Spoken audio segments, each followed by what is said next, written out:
Good evening, everybody. כבוד הרב, שבוע טוב. Shabbat Tov, thank you.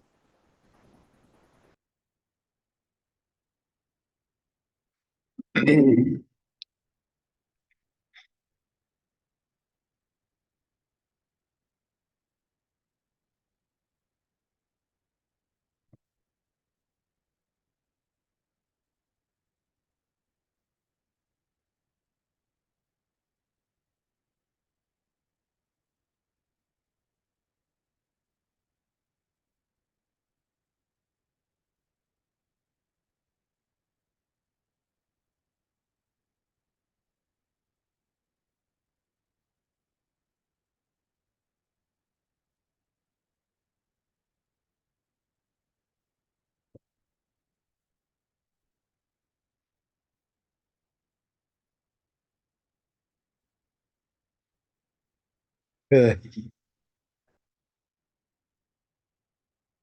So we're starting a new chapter. I think this is the last one. It says over here, Chitin shebao b'sfina v'tav'u. So you have the situation where the wheat was shipped, right, on a boat, and the boat, the ship, whatever, sank in the water. V'yesh behem chashash chimutz. So because of that, there's concern, that they got leavened because of the water. Ve'enu nekar behem. But it's not recognizable, right? So what does that mean, not recognizable? You don't see any physical signs there, of leavening, which, usually we're talking about, it's cracked or whatever, the wheat, things like this.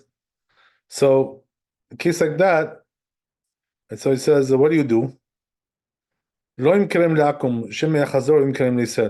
he says, right, don't sell this wheat to a goy. Why is that? Right? What's the problem to sell it to a goy? So he says maybe the goy will come back and sell it to a Jew, right? In other words, it's business, just like commerce, He'll sell it back to a Jew, and the Jew won't know that, it's chametz. This is the reason why you shouldn't do that. So he says, therefore, not therefore, but he says the reason is because it's not recognizable, as we said. So he says, therefore, what you should do is sell it to a Jew, right? Miat miat, little by little. So in a manner that they can eat this before Passover. This way, they can just finish it off. Katab ba'asa, that's what the Torah says. Okay. Good. So then he goes on. Katab bal ha'itur afilu im lo hodiyo. So he says, even if he didn't tell him, notify him. Kevan, since since he's able to eat them before Passover, right? So it's okay. Whatever. Okay. But right, that was the Balai tour. But the Rambam, he brings the Rambam here. The Rambam Zal Katav, so Rambam says, no, you gotta notify him about this. So what are we talking about? Notify who? We're talking about the Jew that you're selling it to, right? This wheat.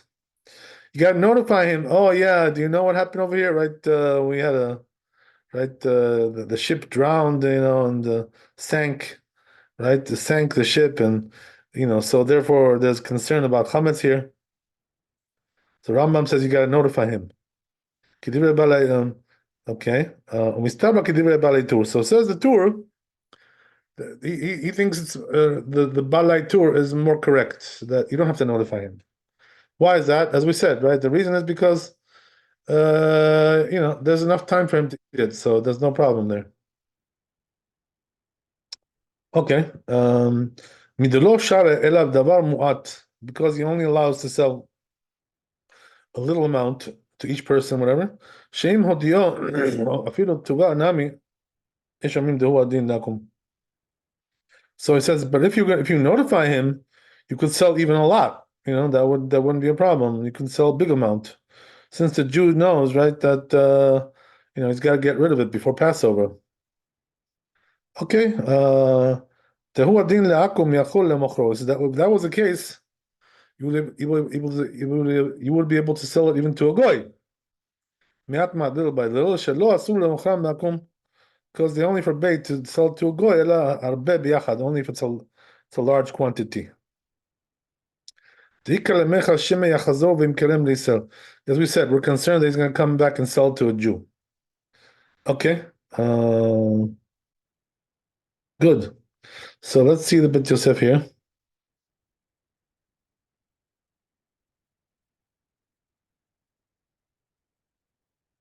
So Bit Yosef here brings the source, right, for this. Halacha.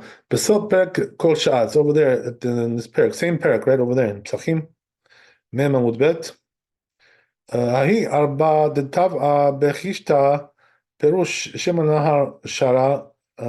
So what happened was, right, that the Gemara says that there was a ship that sank in the river. It's some kind of a boat, whatever it was. And Shara Rabba Lizvuna Legoim. So Rabba allowed to sell this to even non-Jews. Etive Rabba Bar Levi, right? So this rabbi objects again. He brings a source against that. Beged Shavad Bo Kilaim Are Ze Loim Keren Legoy. So he says, right, that we have a lesson in it, right? That you have a teaching that if clothing, right, it had mixture of wool and linen, shatnez, and got lost. So what does that mean? We don't know where it is, this mixture. How does that loim kerenu legoy? So right, it says there that teaching you shouldn't sell this to a goy. What's the reason why? My tama lab mishum dehadar must be in the Israel. Isn't it because he's going to come back and sell it to a Jew, and the Jew won't know, right? That's the case. Hadar Amar Rabba Nizbeninhu Kava Kava Israel. So Rabba comes back and says, "Okay, you're right. I'm sorry. I apologize for that. Right, the mistaken teaching there." So it says, right, that what you should do, don't sell to a goy, sell to a Jew little by little, right? Little quantities, small quantities. That's what you should do.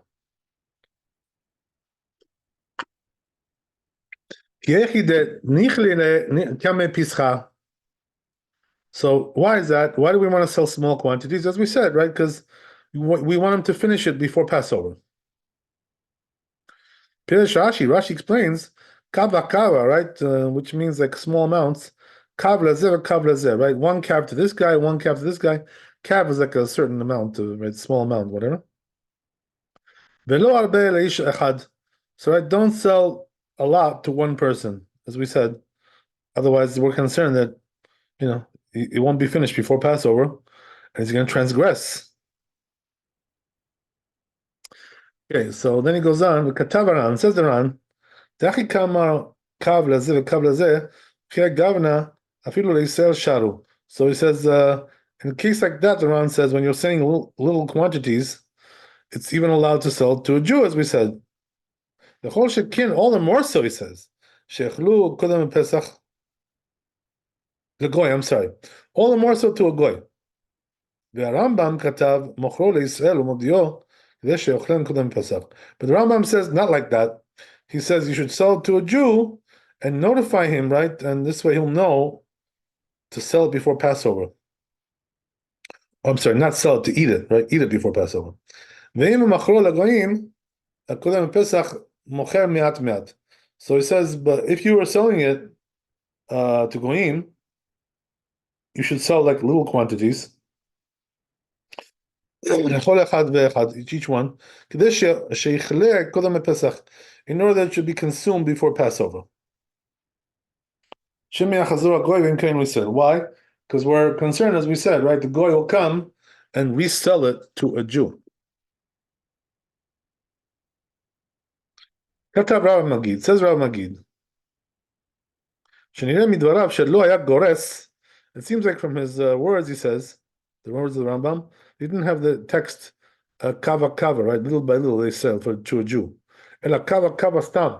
He just said right little by little. That doesn't say in his Gemara to a Jew. So it just says little by little. So that means that you could even sell it to a goy like that. ולזה כתב, ואם המכרו לגויים, מכרו מעט מעט. So therefore the Rambam says, right, according to that text, that if you're selling it to goyim, you can sell like little by little, והיתר שכתב במכירה לישראל והודאה פשוט הוא. So he says, that which he permitted to sell to a Jew, right, and notifying, it's obvious. ולא צרכו בגמר להזכירו. Therefore, in the Talmud, they didn't need to mention that. In other words, it was clear. Right, obvious. Okay. The Itur kores kava kava, they said, but the Itur has a different text, right, in the Gemara. In his text, it says you give a little by little to a Jew. Kadab dehu adin, he writes, and also it says the same thing applies legoy to a goy as well. So you can sell whether it's a goy or a Jew, according to that opinion. Okay, as long as you're selling little by little, no problem.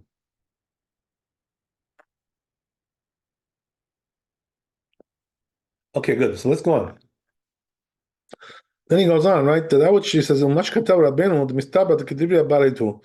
to pass like the Balaitur, because he only allows a little bit. So he says it's not correct. Why? The Rambam lo aminan nizbeninhu kava kava. So he says, because according to Rambam, when we say you should sell little by little, we're talking about to a goy, because when it comes to a Jew, if he doesn't notify him, then it will be even, little by little, even little by little, it will be forbidden. Because we're concerned that maybe he's gonna leave it over for Passover. To eat with Passover. And if he notifies the Jew, you can even sell him even a lot, right? Because then he knows what to do with it, right? He can get rid of it, he can sell it, whatever, he knows what to do. So that's the way it implies in his words. Okay, so in other words, the Bet Yosef doesn't understand the words of the Rambam like the Tur. So he says, right, that therefore, since the Tur didn't understand the Rambam properly, apparently, there's really no question on the Rambam. Okay, interesting. So let's see Shulchan Aruch and see where we go with this.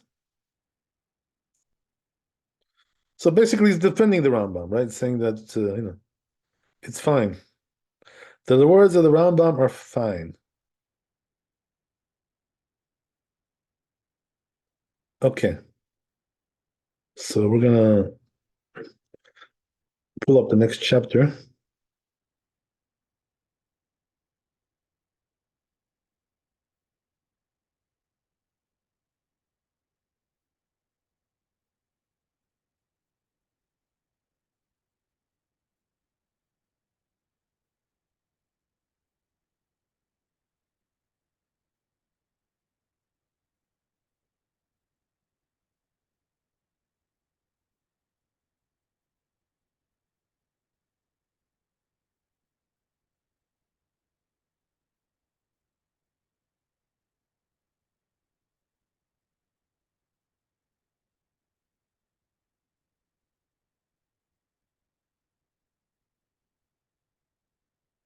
Okay.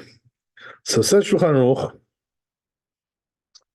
Dagan shenitba benahar, right? As we said, if you have grains that fell, drowned in the river, or shenafal alav maim, or water fell on it, right? Same thing.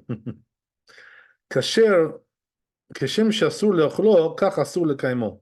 So he says, just like it's forbidden to eat it, it's also forbidden to keep it, right? Because you're not allowed to own chametz on Passover, right? Even though you're not going to eat it. So they're both forbidden. Ela mochro leIsrael umodio. So what should you do? He says, right? Sell it to a Jew, right? But you got to notify him, right? So don't sell it to a goy, as we said, right? That's the problem. Sell it to a Jew and notify him. So this way, he'll know to get rid of it before Passover, right? Either he'll eat it or he'll, sell it or whatever, destroy it. Whatever he has to do, he'll do. So that seems to be like the Rambam. Okay. So then he goes on. כדי שיאכלנו קודם פסח. ואם מכרו לאינו יהודי קודם פסח, but what about if you you want to sell it to a goy, what do? מוכר מעט מעט לכל אחד ואחד כדי שיאכלה קודם לפסח. So if you're selling it to a goy, you have to sell like small quantities, this way he'll finish it before Passover. So that this way there's no concern he's going to sell it back to a Jew. This is what we don't want. Yeah, so that's the Shulchan Aruch. Okay, pretty clear. If you have any questions, let me know.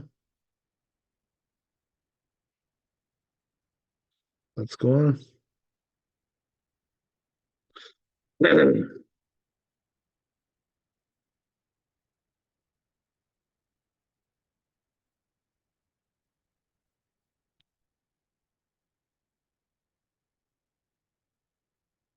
So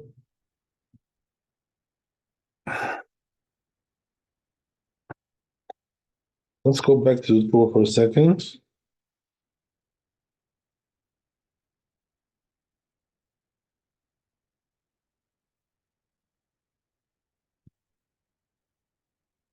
So says the truth like this.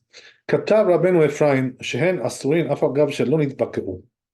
So he says, right, that this rabbi, Rabbeinu Ephraim, that it's forbidden this wheat, that we talked about, even if it's not cracked. The fact that, it got in the water, that's already a problem. He says, even though when it comes to, right,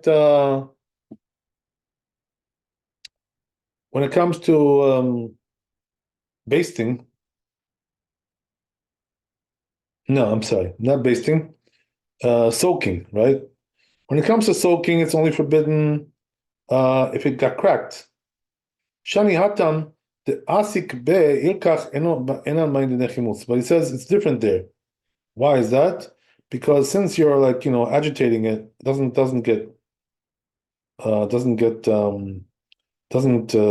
leaven. Achid Baku until it gets cracked. But it says here, since it's just resting, right? It's not being agitated. So therefore it'll come to be leavened. Okay, interesting. So let's see the Bet Yosef.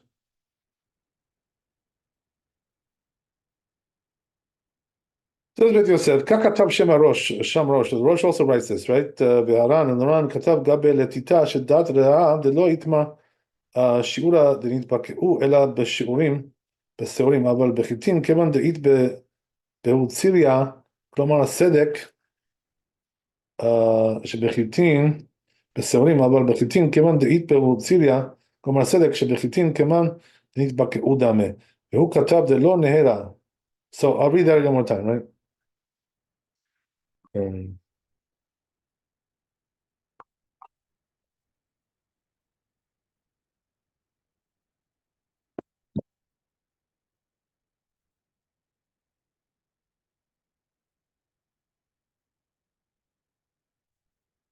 One more time.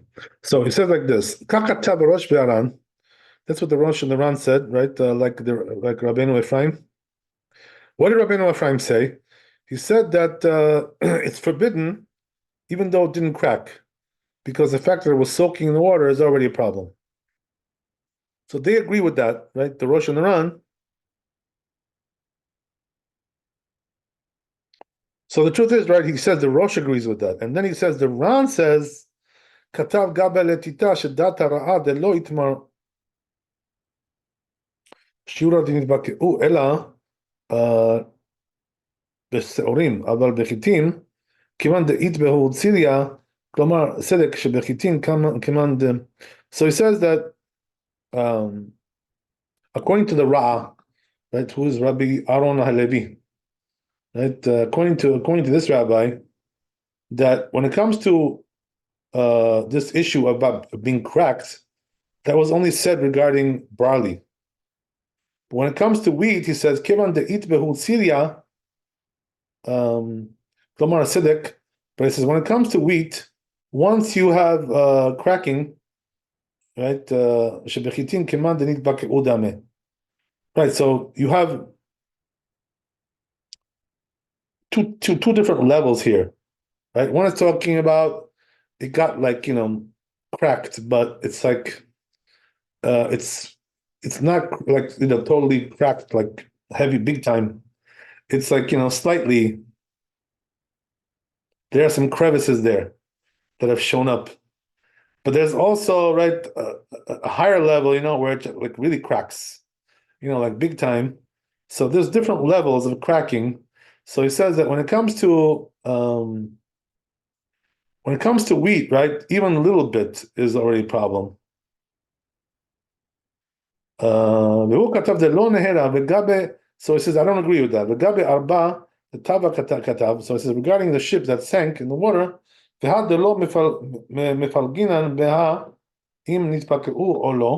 it says, why don't we differentiate over here and say maybe why don't we say, well, it depends on if it got cracked or not.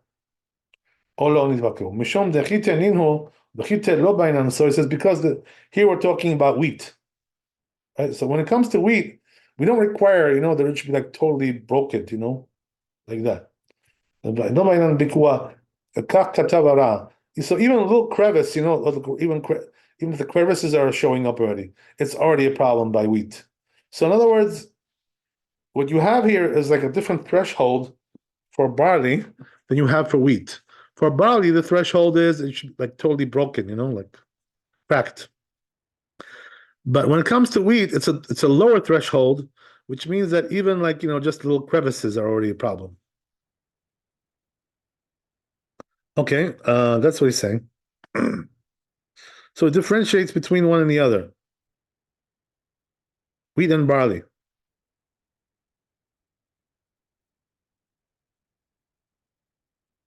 So he says, משום דחיתן אינהו וחיתן לא בעינן דפיקוח.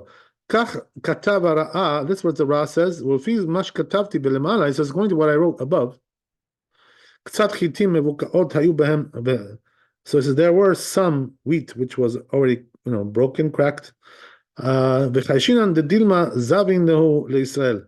So we're concerned that he's going to sell it to a Jew, ולאו עדת, and he won't know about this, right, without any knowledge, that it's chametz.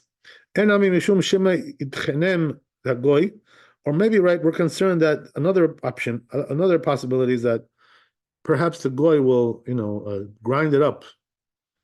Then you won't be able to see it anymore. That's cracked.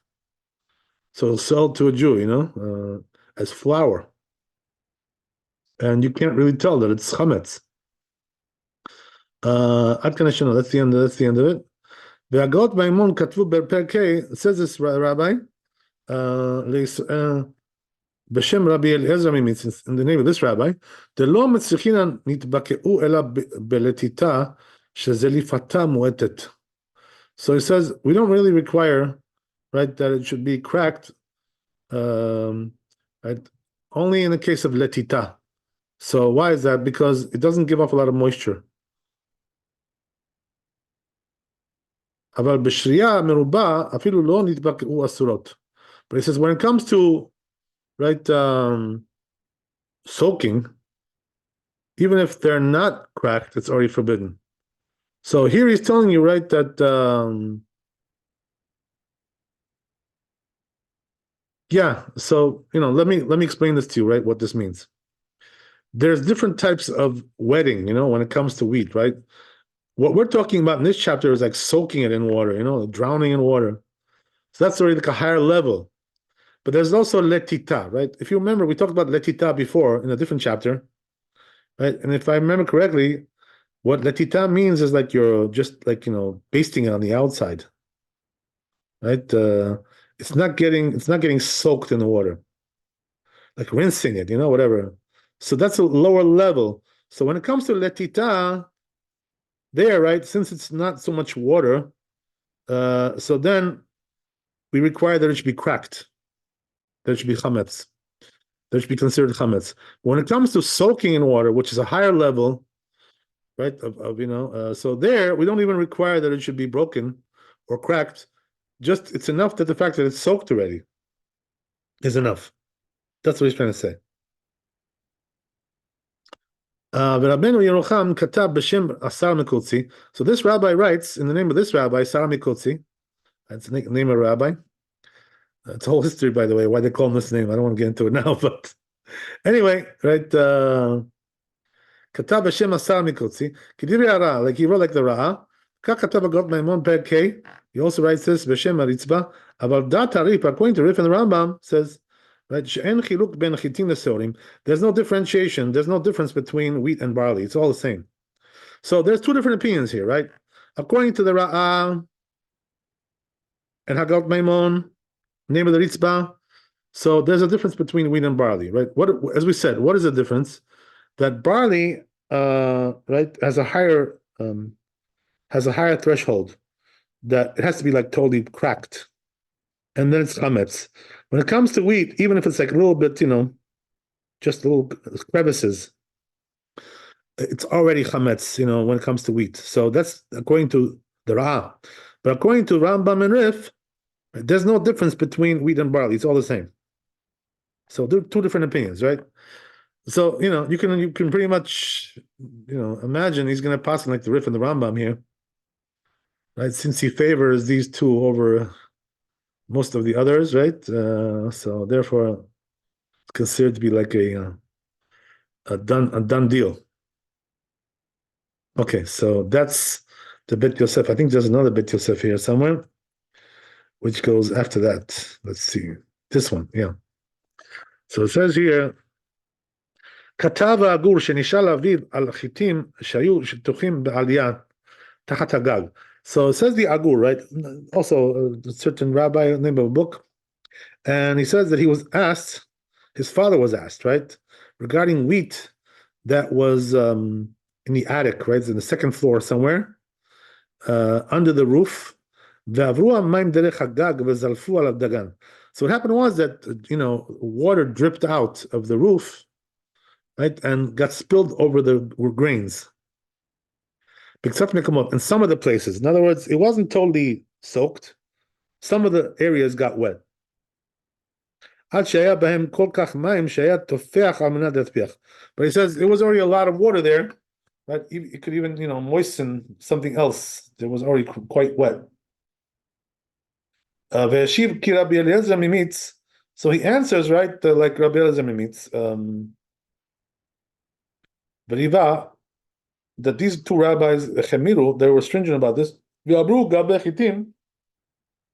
So as we already saw this before, right, that regarding wheat, they said, there's a lot of water already there.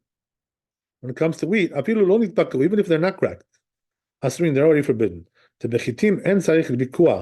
Says because when it comes to wheat, we don't really require that it should be cracked. So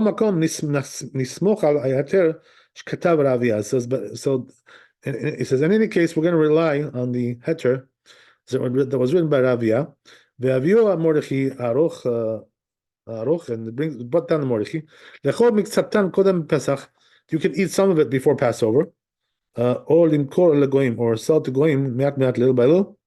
And the rest of it will be allowed to use because you have a double doubt. There you go, right? Double doubt. Maybe the water didn't come on it. In other words, the water didn't get on all the wheat, right? Only some of it. So it could be that this wheat you have here, the water didn't get on it. We're not sure. That's one doubt. And if you're going to tell me that it did get on it, right? Maybe it didn't crack. So it will be like a double doubt.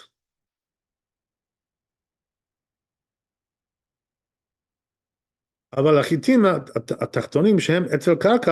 says when it comes to the lower level of wheat, which is on the close to the ground, right? The ground of the second floor. So he says it's pretty sure, almost sure, that the water got to that area. Ad ovi etzba, right? Until the thickness of a finger, or chatzi etzba, or half a finger.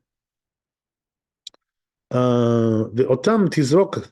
So he says those you can throw away. Ve'ashar mutar, and the rest of it's going to be allowed. Le'ashotan, to keep it. אבל לא לאכול מהם בפסח, but don't eat it on Passover, he says. דווקא אגב לעניין בל ייראה ובל יתבטלו הספקות. So he says, even though regarding ownership, Beruban, that there's going to be lots of doubts here to nullify. When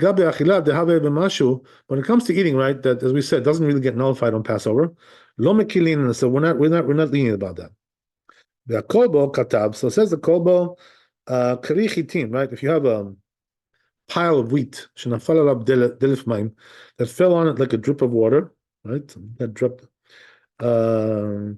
Me'at, a little bit. Bimkomot muatim, some places, very little. Some of the places, a little amount, whatever. ואפילו אותם החיטים שנפל להם הדלף, so he says, even that wheat that the drip fell on it, מעורבים בכל הכלי, they're intermingled with all the pile. בטלים הם, he says, they're nullified, ברוב, in the majority. ואין צריך לבערם בפסח, so you don't have to get rid of them on Passover. So we're talking about this happened before Passover, right? That does get nullified. Because on Passover, as we said, right, it does not get nullified. So it says, therefore, it's allowed just, the fact that it got nullified. Even lechatchila. Right? It says, and even though we said, right, that chametz doesn't get nullified, right? That's only if it's in the original form. Right? And regarding eating on Passover, it doesn't get nullified. Before the prohibition time comes. But he says, since it got nullified before Passover, by a majority, so it doesn't come back, doesn't come back and come alive again, right? The character. Therefore, it's allowed even lechatchila. כך כתב רעב"ד בתשובה, so it says in רעב"ד בתשובה. But it says it's proper to be stringent regarding eating it. Since you don't really lose by leaving it just lying around and eating it after Passover. So he says it's the same type, the wet part and the dry part, they're all the same. They all look the same. So therefore, right, it will be allowed to eat afterwards. Okay, so that's what he's saying here. עד כאן ישנו, כתוב בהגות מימון, it says in הגות מימון, פרק ה', חיטים המובאים בשק, so it says, if you have wheat, which is brought in a sack, וגשמים מזרפים עליהם, and rain is dripping on it, אין לחוש להם, we're not concerned, he says about that. כדאמינא בגמרא, it says in גמרא פסחים מ' עמוד א', חיטים דשרירא מצווה ללטות ועוד דאמינן, כל אגב מדלאיו לא מחמצה, אבל so he says that the Gemara says that, as we said, right, all the while they're being agitated by the rain, they won't become leavened. אבל אם ירדו עליהם רוב גשמים, but it says if there was a lot of rain that fell on it, that's a different story, right?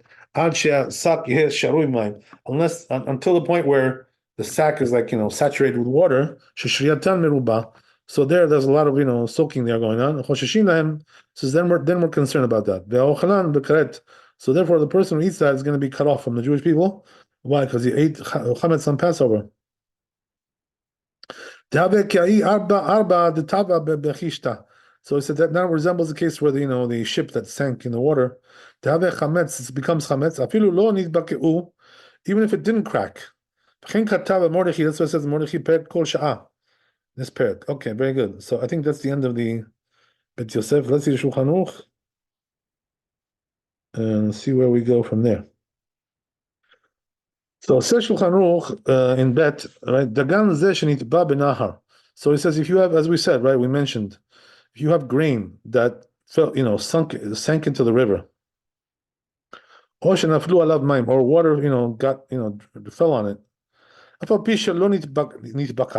Even though it didn't get cracked, as we said, right? It doesn't require that, according to this opinion. Asur, it's still forbidden, since it's resting, right? Not being agitated, with something. so therefore it does leaven. So the rule is, right, that we assume that it's leavened even though it's not cracked. When it comes to, right, soaking in water.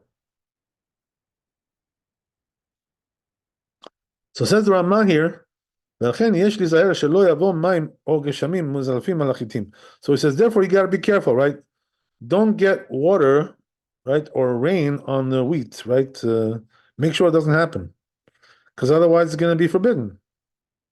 כי אז אפילו לא נתבקעו, he says, because in a case like that, even though it didn't get cracked, as we said, right, אסורות, it's going to be forbidden anyway.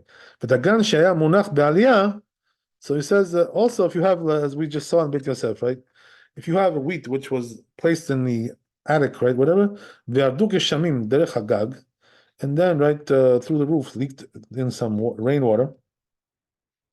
Some parts of the wheat got wet from the rain. It says that part which got wet is forbidden. Aval, but it says, however, but the other places which didn't get wet are allowed. So as we said, right, you can leave it over. Don't eat that stuff on Passover, but it's a double doubt. So therefore, since you have a double doubt, you can leave it over and eat it after Passover. You don't have to give it to a goy or whatever to sell it, whatever. Because we have double doubt. What's a double doubt? One is maybe the rain didn't get on that part, right? And if we say they did, maybe it didn't get right leavened, maybe it didn't crack, whatever. But it says to eat them on Passover is going to be forbidden. So double doubt will not help you, right? Why is that? Why will double doubt not help you? Because it doesn't get nullified, right? On Passover. This is the problem. So it's all forbidden. It's all one big mixture. Okay, very good. So yeah.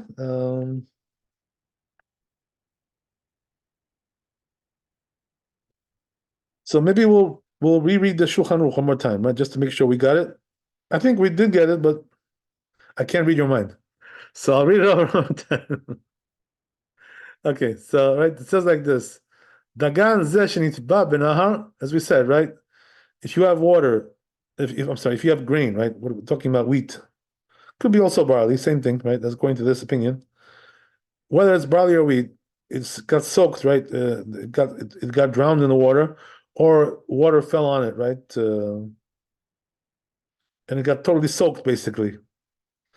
Even though it didn't crack, right?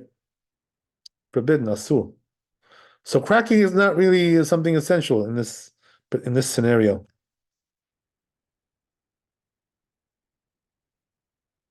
Forbidden anyway.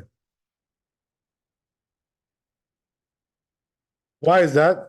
Because we're talking about a large amount of water, as opposed to what we said in the Beit Yosef, right? As opposed to a case where you just, like basted it with water, or you just yeah. In other words, you got it on the surface, basically, right?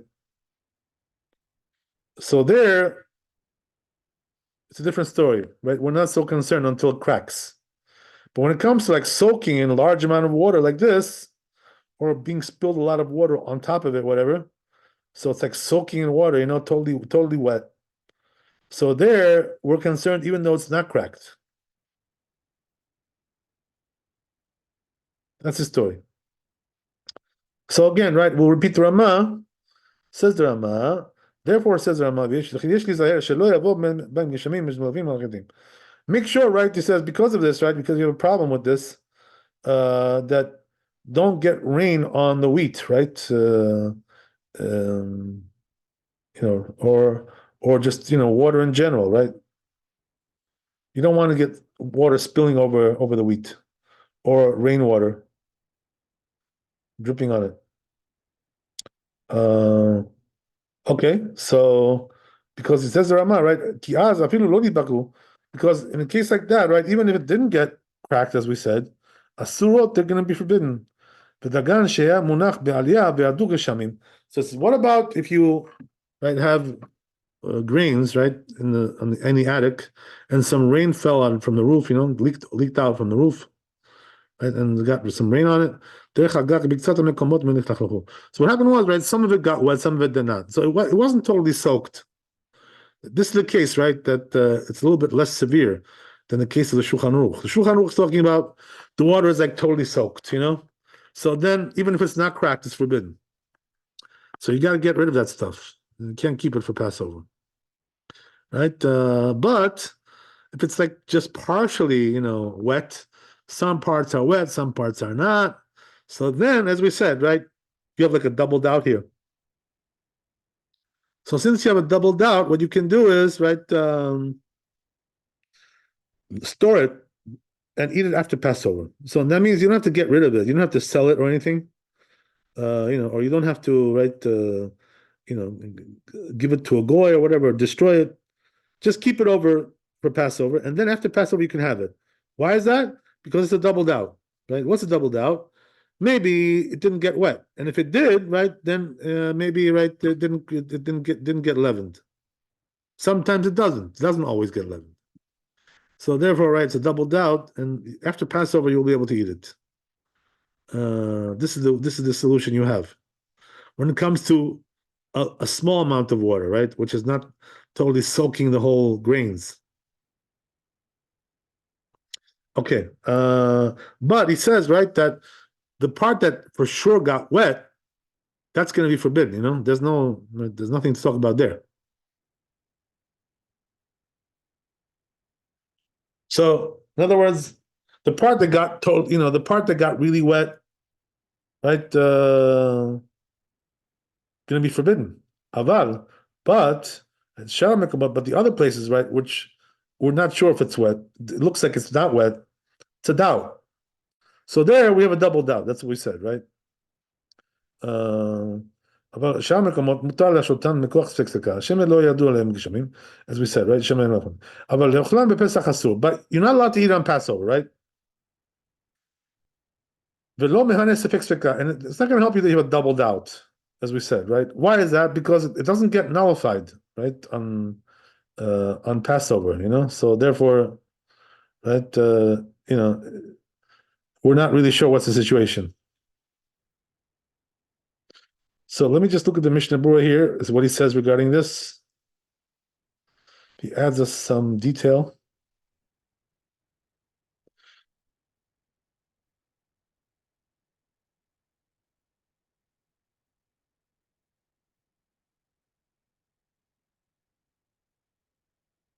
Okay, so he brings here the Mishnah Berurah another opinion, which is like more lenient, regarding this.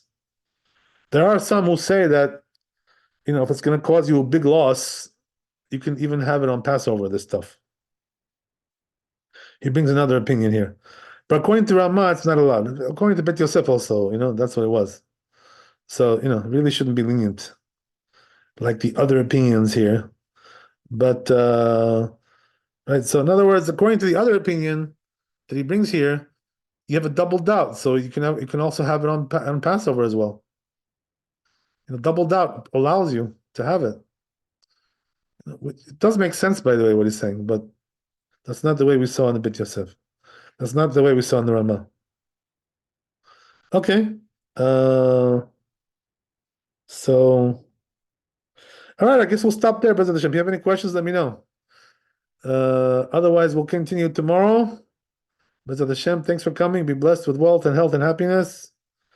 And Chazak Baruch, Laila Tov. Kabot Haraf, thank you so much. All the best. Bye.